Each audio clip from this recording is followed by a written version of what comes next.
This keeps getting crazier for the New York Yankees, as after a trade deadline that saw the Yankees pick up a lot of bullpen help after they really struggled in the first half of the season, now fans are wondering as if maybe the bullpen was not the entire problem, because there's clearly some issues going on, and that does stretch out to the starting pitchers as well. And we're going to discuss all this, break it all down, and break down a specific pitcher who the Yankees acquired who has just not had this stuff, and it makes you wonder, is it all really just falling apart at the seams, and it's not just on the pitchers? We're going to jump right into that, discuss all of it, but real quick, guys, if you're part of that 74% that's not subscribed to Yankees Digest, make sure to subscribe for daily New York Yankees updates. We got a lot of good videos coming at you every single day by me and Alex that you do not want to miss, so make sure you're subscribed and hit that bell so you do not miss a single video and you have those post notifications on. I'm telling you, the post notifications are not crazy. I have them on a bunch of YouTube channels that I'm just watching for fun. But look, when it comes down to it, as we've seen thus far with the Yankees, this has been an up and down year in every sense of the word. There were moments where the Yankees were unbeatable and where Max Fried and Carlos Rodon were two of the best pitchers in the MLB. Now both of them are struggling, specifically Fried. And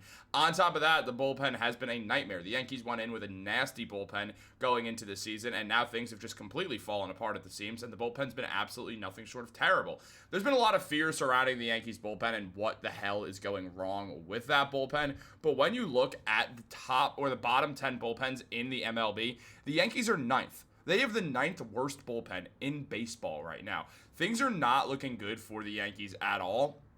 The only saving grace that we see is teams like the Phillies and the Dodgers also joining the Yankees here. While those two teams are also in decent position, obviously the Phillies have been slipping a little bit, but at the same time, they are still one of the better teams, one of the best teams in the MLB entirely. There's been a lot of concern about what's going to happen with the Yankees and if their bullpen's going to be able to get back to strength. And there's been a lot of concern about what if Matt Blake got figured out? What if teams have figured out how to beat the Yankees when they tell their pitchers, or their relief pitchers specifically, throw your best stuff 50% of the time at least, maybe more. Rely on your best stuff. Throw at most 3 pitches. You're only going to see each batter once, so it doesn't matter. Throw your best stuff to get them out, and you're probably only pitching an inning, so it's fine. They're not going to be able to read you in time. However, now we're seeing if that seriously has become a real concern that they got figured out. And honestly, it's a fair concern. I understand why, and I don't disagree whatsoever with this issue at all. So we have to be well aware of that and consider everything at hand here for the New York Yankees going forwards.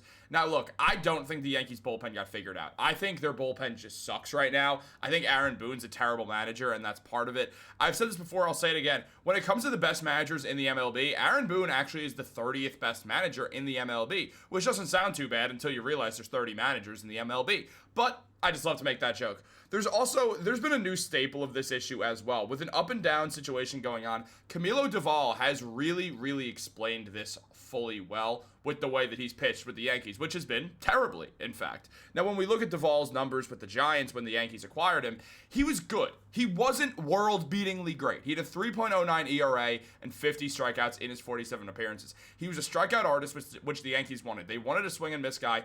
Doval throws the ball at around 10 million miles per hour, which is very exciting to watch. However, with the Yankees, he just has not had it at all. Like, at all. He's got a 7.36 ERA with 8 strikeouts in his 9 appearances. He's not getting the swing and miss stuff. In the 7 innings he's appeared in, he's struggled mightily. Has an ERA of, again, 7.36. His strikeout percentage has dipped. The numbers have dipped. When you look at them here and then you look at them here, there's a clear difference with the Yankees right now and his struggles. And this has been brought up by multiple outlets who did mention, from Alex Simon, who writes for San Francisco, he mentioned, after the Giants sent Doval to the Bronx just before the MLB trade deadline at the end of July, the hard-throwing Dominican right-hander has struggled mightily with his new club, punctuated by his worst outing yet on Thursday against, of all teams, the Boston Red Sox.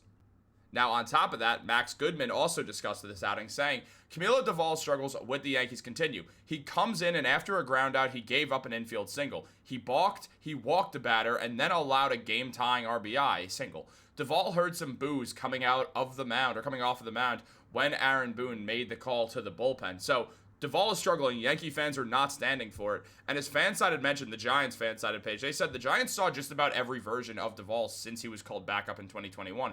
They saw him at his best when he appeared to be one of the most elite closers in the game with an electric fastball and a biting slider, which made him an all-star. They also saw him when he seemingly could not find the strike zone at all and was demoted to AAA in order to figure things out, that was. Unfortunately for New York, they are getting the 2024 version of Doval so far rather than the 2023 or the first half of 2025 version. For a team with postseason aspirations like New York, there must be some frustration that one of their big trade deadline acquisitions has not been as advertised thus far. And he's absolutely right. There is frustration because we look at Doval, we were all so excited for that. I mean, Alex has an excellent video on this channel. It's actually the most views we've gotten in a very long time on a video because Alex is the absolute man. And he's just, I'm so happy he's on the channel, man. That's my guy. But he had an excellent video called Brian Cashman Strikes Again. The thing was, he did. This was a good trade, in theory. Now he can't pitch. Now, Oswald Peraza recently said after getting traded off the Yankees, the pinstripes are heavy because there's a lot on your shoulders when you're a New York Yankee. It's not like playing for any other team. It's like playing for any other sports team in the world, or at least in America. I don't want to go into the world because I know soccer is a whole thing, and I'll be honest, I don't know anything about soccer, and I'm not going to pretend like I do and upset people. But at least in America, the Yankees are the premier team. It's the Yankees and, like, the Lakers, and I guess football, it's not really like there's one team that sticks out. Like, the Patriots did, obviously, for clear reasons, and the Chiefs do now for clear reasons, and I mean, I guess the Packers in a way, but it's a completely different ballgame. I know that the NFL is the most watched sport in America, but no team is as premier and international in America as the New York Yankees. They are the sports team. There's a reason why. They've won 27 World Series, which we won't let anyone forget.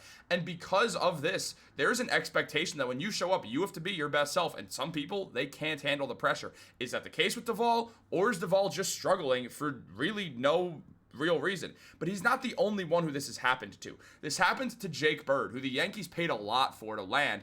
Bird had 3 outings with the Yankees before getting demoted to the minor leagues. He had an 0-1 record with an ERA of 27 with 4 strikeouts in 3 appearances for the Yankees in his career. With Jake Bird and Camilo Doval, it felt like the Yankees bullpen was completely revamped. Also, don't forget David Bednar. Their bullpen was revamped and an absolutely lethal one, except it wasn't, because the only one who can pitch is Bednar. So we now look at this situation. I want to see Jake Bird come back up to the MLB and try again because this is absolutely infuriating to watch.